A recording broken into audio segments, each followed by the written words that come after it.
क्या आप जानते हैं मृत्यु के बाद कौन सा पाप सबसे भयानक नरक देता है? ऐसा नरक जहां आत्मा को गर्म तेल में तला जाता है परंतु आत्मा को मुक्ति प्राप्त नहीं होती। सुनिए गरुड़ पुराण की यह कथा।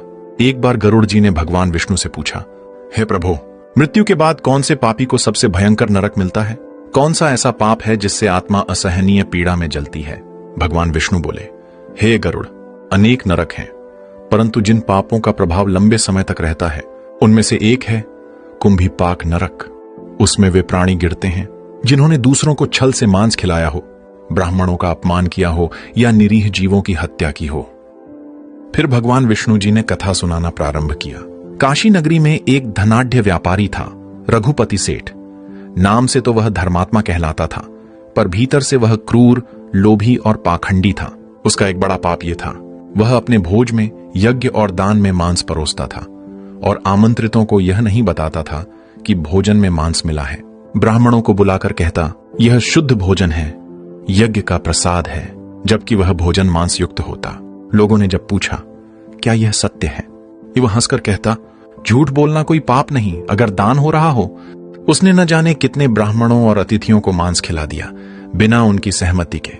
समय बीता, रघुपति की मृत्यु हुई। परिवार ने विधिवत संस्कार किया, पर जैसे ही उसकी आत्मा शरीर से बाहर निकली, भयंकर आकृति वाले यमदूत उसके सामने आ गए। वह चीखा, मैंने तो ब्राह्मणों को भोजन कराया था, फिर यह कैसा न्याय?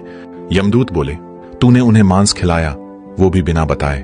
तूने गौहत्या कराई, असत्य कहा और धर्म की आड़ में अधर्म किया। चल, अब तुझे कुंभीपाक नरक में जलाया जाएगा। गरुड़ ने पूछा, प्रभु, ये कुंभीपाक नरक कैसा होता है? भगवान विष्णु बोले, यह नरक एक विशाल लोहे की कड़ाही के समान है जिसमें खौलता हुआ तेल होता है। उसमें पापियों को ऊपर से गिराया जाता है। उनकी हड्डियां तक गल जाती हैं, पर वे मरते नहीं। उन्हें होश में रखकर बार बार जलाया जाता है, हजारों वर्षों तक। रघुपति सेठ को भी उसी तेल में डाला गया। वह चिल्लाया, बिलबिलाया, पर कोई सुनने वाला नहीं। उसके कानों में आवाज आती रही, जिसने मासूमों को मांस खिलाया, अब वो स्वयं खौलते तेल में पकेगा। 1000 वर्षों बाद जब यमदूत उसे बाहर लाए, उसकी आत्मा भय से थरथरा रही थी। उसने रोते हुए कहा, हे धर्मराज, अब मुझे कोई उपाय बताइए जिससे मैं मुक्त हो सकूं। यमराज बोले, तेरा उद्धार तभी हो सकता है जब तेरे वंशज श्रद्धा से पिंडदान करें और गायों की सेवा करें। यदि वे किसी गौशाला का निर्माण करें और 7 ब्राह्मणों को सत्य भोजन कराएं, तभी तू अगली योनि में जन्म पाएगा। सौभाग्यवश उसके छोटे पुत्र ने एक दिन एक साधु की प्रेरणा से गौशाला बनवाई और ब्राह्मण भोज कराया। उस पुण्य के प्रभाव से रघुपति को नरक से मुक्ति मिली। लेकिन अगले जन्म में भी वह गरीब किसान बनकर पैदा हुआ और शेष जीवन पशुओं की सेवा में बिताया, ताकि पुराने पापों का प्रायश्चित हो। भगवान विष्णु जी कहते हैं, हे गरुड़, यह कथा सुनने मात्र से मनुष्य अपने पापों को पहचान सकता है। कभी भी किसी को छल से मांस न खिलाओ। जो भोजन तुम स्वयं न खा सको उसे दूसरों को न दो।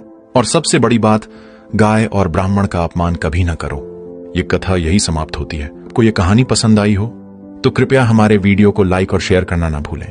आपके मन में कोई विशेष कथा है, कोई ऐसा पात्र, कोई ऐसा प्रसंग जो आपको पसंद हो, तो आज ही हमें कमेंट में लिखकर बताइए।